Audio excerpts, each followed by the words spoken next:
If you enjoy what you're hearing, don't forget to hit like and subscribe so we can find each other again in future. And if you want to support the channel further, please consider supporting me over on Patreon. Hello there. My name is John, and I am here to bring you a sleep story. So find someplace comfortable, lie back, let your arms and legs fall slack at your sides, take a deep breath, and close your eyes. Tonight, we return to the high adventures in Paris and beyond, as we continue with The Three Musketeers by Alexandre Dumas. Chapter 10. A Mousetrap in the 17th Century.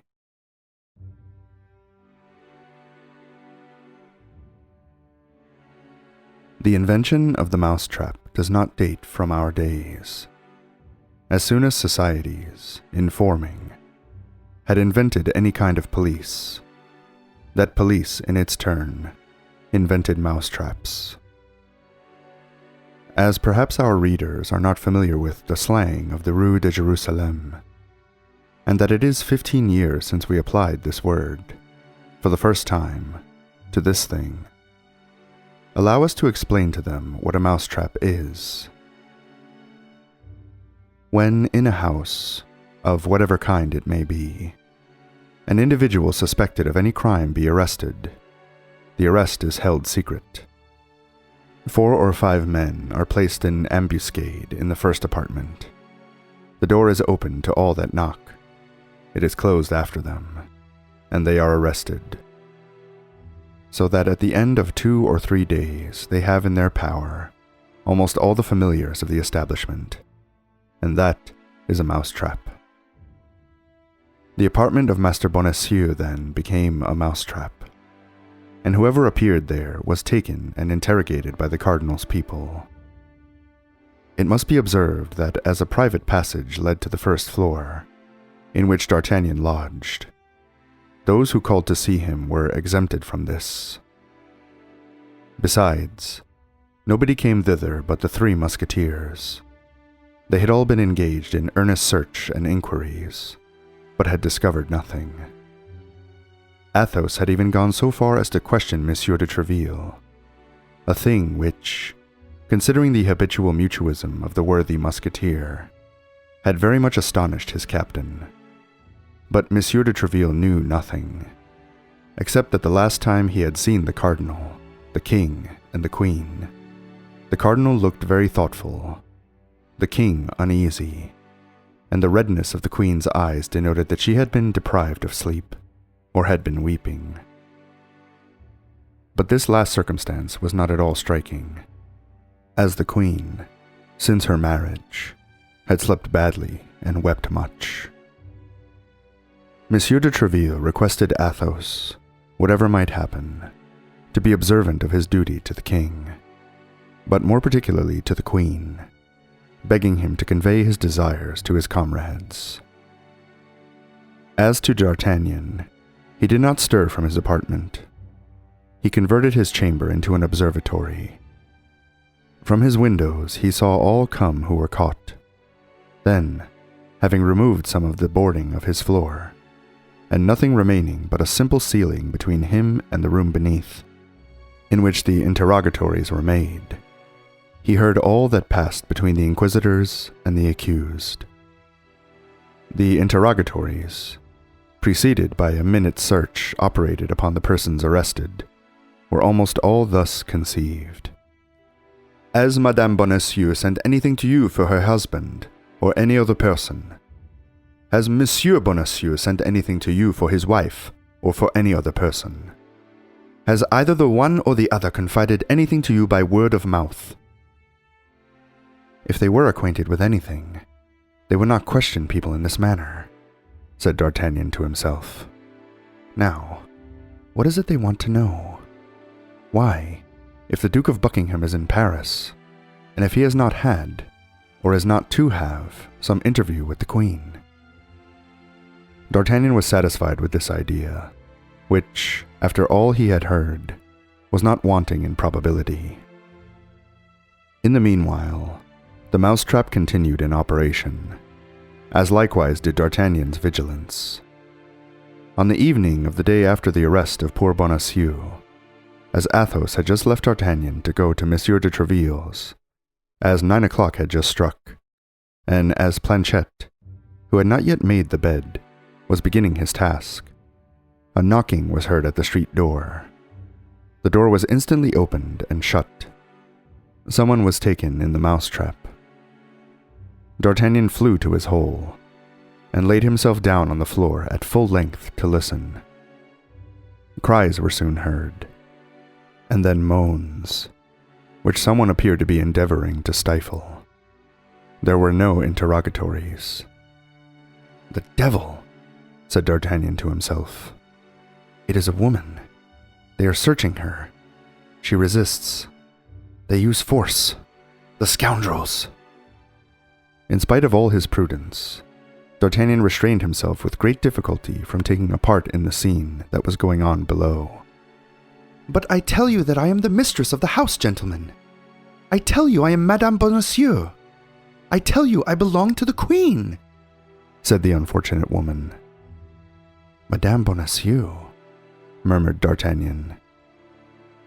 "Can I have been so lucky as to have found what everybody is seeking for?" The voice became more and more indistinct. A tumultuous movement shook the wainscoting. The victim resisted as much as a woman could resist 4 men. "Pardon, gentlemen! Pardon!" murmured the voice, which could now be only heard in inarticulate sounds. "They are binding her. They are going to drag her away," cried D'Artagnan to himself, springing up from the floor. "My sword! Good. It is by my side. Planchet!" "Monsieur?" "Run and seek Athos, Porthos, and Aramis. One of the 3 will certainly be at home. Perhaps all 3 are. Tell them to arm, to come here, and be quick. Ah, I remember. Athos is at Monsieur de Tréville's." "But where are you going, monsieur? Where are you going?" "I am going down by the window, in order to be there the sooner," cried D'Artagnan. "On your part, put back the boards, sweep the floor, go out at the door, and run where I bid you." "Oh, monsieur, monsieur, you will kill yourself," cried Planchet. "Hold your tongue, you stupid fellow," said D'Artagnan, and laying hold of the window frame, he let himself gently down, and the height not being great, he did not sustain the least injury. He then went straight to the door and knocked, murmuring, "I will go myself and be caught in the mousetrap. But woe be to the cats that shall pounce upon such a mouse." The knocker had scarcely sounded under the hand of the young man, than the tumult ceased. Steps approached. The door was opened, and D'Artagnan, sword in hand, rushed into the apartment of Master Bonacieux, the door of which, doubtless, acted upon by a spring, closed after him. Then those who dwelt in Bonacieux's unfortunate house, together with the nearest neighbors, heard loud cries, stamping of feet, clashing of swords, and breaking of furniture. Then, a moment after, such as, surprised by this tumult, had gone to their windows to learn the cause of it, could see the door open, and 4 men, clothed in black, not come out of it, but fly, like so many frightened crows, leaving on the ground, and on the corners of the furniture, feathers from their wings, that is to say, portions of their clothes and fragments of their cloaks. D'Artagnan was conqueror, without much trouble, it must be confessed, for only one of the alguazils was armed, and defended himself for form's sake. It is true that the 3 others had endeavored to knock the young man down with chairs, stools, and crockeryware, but 2 or 3 scratches made by the Gascon's blade terrified them. 10 minutes had sufficed for their defeat, and D'Artagnan remained master of the field of battle. The neighbors who had opened their windows, with sang-froid peculiar to the inhabitants of Paris in these times of perpetual riots and disturbances, closed them again as soon as they saw the 4 men in black fly away, their instinct telling them that, for the moment, all was over. Besides, it began to grow late, and then, as at the present day, people went to bed early in the quarter of the Luxembourg. On being left alone with Madame Bonacieux, D'Artagnan turned towards her. The poor woman reclined, where she had been left, upon a fauteuil, in a half-fainting state. D'Artagnan examined her, with a rapid but earnest glance. She was a charming woman, of about 25 years of age, dark hair, blue eyes, and a nose slightly turned up, admirable teeth, and a complexion marbled with rose and opal. There, however, stopped the signs which might have confounded her with a lady of rank. The hands were white, but without delicacy. The feet did not bespeak the woman of quality. Fortunately, D'Artagnan was, as yet, not acquainted with such niceties. Whilst D'Artagnan was examining Madame Bonacieux, and was, as we have said, close to her, he saw on the ground a fine cambric handkerchief, which he mechanically picked up, and at the corner of which he recognized the same cipher that he had seen on the handkerchief which had nearly caused him and Aramis to cut each other's throats. From that time, D'Artagnan had been cautious with respect to handkerchiefs with arms on them, and he therefore placed the one he had just picked up in Madame Bonacieux's pocket. At that moment, Madame Bonacieux recovered her senses. She opened her eyes, looked around her with terror, saw that the apartment was empty, and that she was alone with her liberator. She immediately held out her hands to him with a smile. Madame Bonacieux had the sweetest smile in the world. "Ah, monsieur," said she, "you have saved me. Permit me to thank you." "Madame," said D'Artagnan, "I have only done what every gentleman would have done in my place. You owe me no thanks." "Oh, yes, monsieur. Oh, yes. And I hope to prove to you that you have not served an ingrate. But what could these men, whom I at first took for robbers, want with me? And why is Monsieur Bonacieux not here?" "Madame, those men were much more dangerous than any robbers could have been, for they are the agents of Monsieur the Cardinal.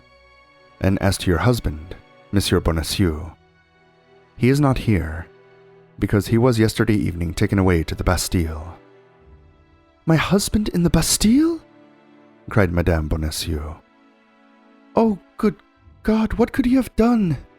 Poor dear man, he is innocence itself." And something like a faint smile glided over the still terrified features of the young woman. "What has he done, madame?" said D'Artagnan. "I believe that his only crime is to have at the same time the good fortune and the misfortune to be your husband." "But, monsieur, you know then—" "I know that you have been carried off, madame." "And by whom, do you know? Oh, if you know, tell me." "By a man of from 40 to 45 years of age, with black hair, a dark complexion, and a scar on his left temple." That is he! That is he! But his name?" "Ah, his name? I do not know that." "And did my husband know I had been carried off?" "He was informed of it by a letter written to him by the ravisher himself." "And does he suspect," said Madame Bonacieux with some embarrassment, "the cause of this event?" "He attributed it, I believe, to a political cause." "I suspected so myself at first, and now I think entirely as he does. My dear Monsieur Bonacieux has not then for an instant suspected me?" "So far from it, madame. He was too proud of your prudence, and particularly of your love." A second smile stole almost imperceptibly over the rosy lips of the pretty young woman. "But," continued D'Artagnan, "how did you escape?" "I took advantage of a moment at which they left me alone, and as I knew from this morning what to think of my abduction, with the help of the sheets. I let myself down from the window. Then, as I concluded my husband would be at home, I hastened hither. To place yourself under his protection? Oh, no, poor dear man. I knew very well that he was incapable of defending me, but as he could be otherwise useful to us, I wished to inform him. Of what?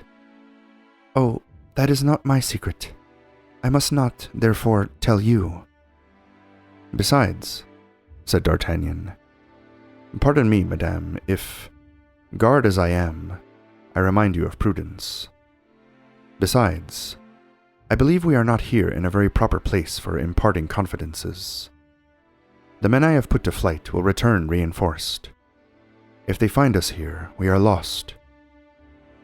I have sent for 3 of my friends, but who knows whether they may be at home? Yes, you are right, cried the terrified Madame Bonacieux. Let us fly. Let us save ourselves. At these words, she passed her arm under that of D'Artagnan, and pulled him forward eagerly. But whither shall we fly? Whither escape to? Let us in the first place get away from this house. When clear of it we shall see. And the young woman and the young man, without taking the trouble to shut the door after them, descended the Rue des Fossoyeurs rapidly, turned into the Rue des Fossés Monsieur le Prince, and did not stop till they came to the Place Saint-Sulpice. And now, what are we to do? And whither do you wish me to conduct you? Said D'Artagnan. I am quite at a loss how to answer you, I confess, said Madame Bonacieux. My intention was to inform Monsieur Laporte, by means of my husband, in order that Monsieur Laporte might tell us exactly what has taken place at the Louvre in the course of the last 3 days, and whether there were any danger in presenting myself there. But I, said D'Artagnan, can go and inform Monsieur Laporte. No doubt you could, only there is one misfortune in it, and that is Monsieur Bonacieux is known at the Louvre, and would be allowed to pass, whereas you are not known there, and the gate would be closed against you. Ah, bah, said D'Artagnan. There is no doubt you have at some wicket of the Louvre a concierge who is devoted to you, and who, thanks to a password, would...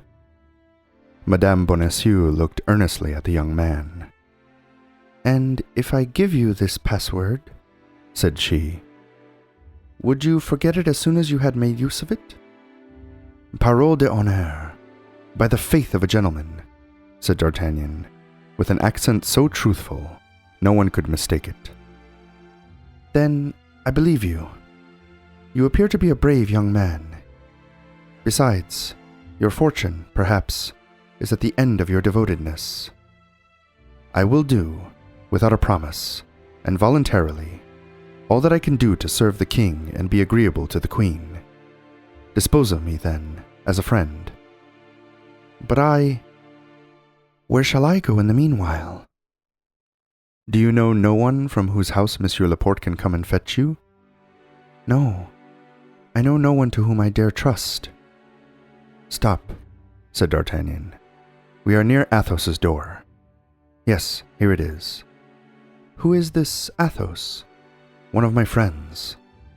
But if he should be at home and see me... He is not at home, and I will carry away the key, after having placed you in his apartment. But if he should return... Oh, he won't return. And if he should, he will be told that I have brought a lady with me, and that lady is in his apartment. But that will compromise me sadly, you know. Of what consequence can it be to you? Nobody knows you. Besides, we are in a situation in which we must not be too particular. Come then, let us go to your friend's house. Where does he live? Rue Ferrou, within 2 steps. Come then. And both resumed their way. As D'Artagnan had foreseen, Athos was not at home. He took the key, which was customarily given him as one of the family, ascended the stairs, and introduced Madame Bonacieux into the little apartment, of which we gave a description. "Here, make yourself at home," said he. "Wait here, fasten the door within, and open it to nobody unless you hear 3 taps like these." And he tapped thrice. 2 taps close together, and pretty hard, the other at a considerable distance and more light. "That is all well," said Madame Bonacieux. "Now, in my turn, let me give you my orders." "I am all attention." "Present yourself at the wicket of the Louvre, on the side of the Rue de l'Echelle, and ask for Germain." "Well, and then?" "He will ask you what you want, and you will answer by these 2 words, Tours and Bruxelles. He will immediately be at your command." "And what shall I order him to do?" "To go and fetch Monsieur Laporte, the Queen's valet de chambre." "And when he shall have informed him, and Monsieur Laporte is come?" "You will send him to me." "That is all very well, but where and how shall I see you again?" "Do you then wish much to see me again?" "Certainly I do." "Well, let that care be mine, and be at ease." "I depend upon your word." "You may." D'Artagnan bowed to Madame Bonacieux, darting at her the most loving glance that he could possibly concentrate upon her charming little person. And whilst he descended the stairs, he heard the door closed and double-locked. In 2 bounds he was at the Louvre. As he entered the wicket of de l'Echelle, 10 o'clock struck. All the events we have described had taken place within half an hour. Everything fell out as Madame Bonacieux said it would. On hearing the password, Germain bowed. In a few minutes, Laporte was at the lodge. In 2 words, D'Artagnan informed him where Madame Bonacieux was. Laporte assured himself, by having it twice repeated, of the exactitude of the address, and set off at a run. He had, however, scarcely got 10 steps before he returned. "Young man," said he to D'Artagnan, "I have a piece of advice to give you." "What is it?" "You may get into trouble by what has taken place." "Do you think so?" "Yes. Have you any friend whose clock is too slow?" "What then?" "Go and call upon him, in order that he may give evidence of your having been with him at 9:30 in a court of justice. That is called an alibi." D'Artagnan found this advice prudent. He took to his heels, and was soon at Monsieur de Tréville's. But instead of passing to the saloon with the rest of the world, he required to be introduced to Monsieur de Tréville's closet. As D'Artagnan so constantly frequented the hotel, no difficulty was made in complying with his request, and a servant went to inform Monsieur de Tréville that his young compatriot, having something important to communicate, solicited a private audience. 5 minutes after, Monsieur de Tréville was asking D'Artagnan what he could do to serve him, and what caused his visit at so late an hour. "Pardon me, monsieur," said D'Artagnan, who had profited by the moment he had been left alone to put back Monsieur de Tréville's clock 3/4 of an hour. "But I thought, as it was yet only 20 minutes past 9, it was not too late to wait upon you." 20 minutes past 9? Cried Monsieur de Tréville, looking at the clock. "Why, that's impossible." "Look rather, monsieur," said D'Artagnan. "The clock shows it." "That is true," said Monsieur de Tréville. "I should have thought it had been later. But what can I do for you?" Then D'Artagnan told Monsieur de Tréville a long history about the Queen. He expressed to him the fears he entertained with respect to Her Majesty. He related to him what he had heard of the projects of the Cardinal with regard to Buckingham, and all with a tranquillity and sereneness of which Monsieur de Tréville was the more the dupe, from having himself, as we have said, observed something fresh between the Cardinal, the King, and the Queen. As 10 o'clock was striking, D'Artagnan left Monsieur de Tréville, who thanked him for his information, recommended him to have the service of the king and queen always at heart, and returned to the saloon. But at the foot of the stairs, D'Artagnan remembered he had forgotten his cane. He consequently sprang up again, re-entered the closet. With a turn of his finger, he set the clock right again, that it might not be perceived the next day that it had been put wrong. And certain from that time that he had a witness to prove his alibi, he ran down the stairs, and soon gained the street.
Thank you for listening. If you enjoyed this sleep story, feel free to leave a like and a comment. Extra special thanks goes out to my wonderful patrons, including my co-author tier patrons Ellen Marie, Brian Krob, Janet, Eris, and Tasha. Their generous support helps keep this channel going. If you too would like to support the channel and get early access to videos, please consider joining us over at Patreon. Link is in the description. If you would like to hear more sleep stories like this, don't forget to subscribe and ring the bell for all notifications. I upload a new story here each and every week. Thank you again for listening, and pleasant dreams. Good night.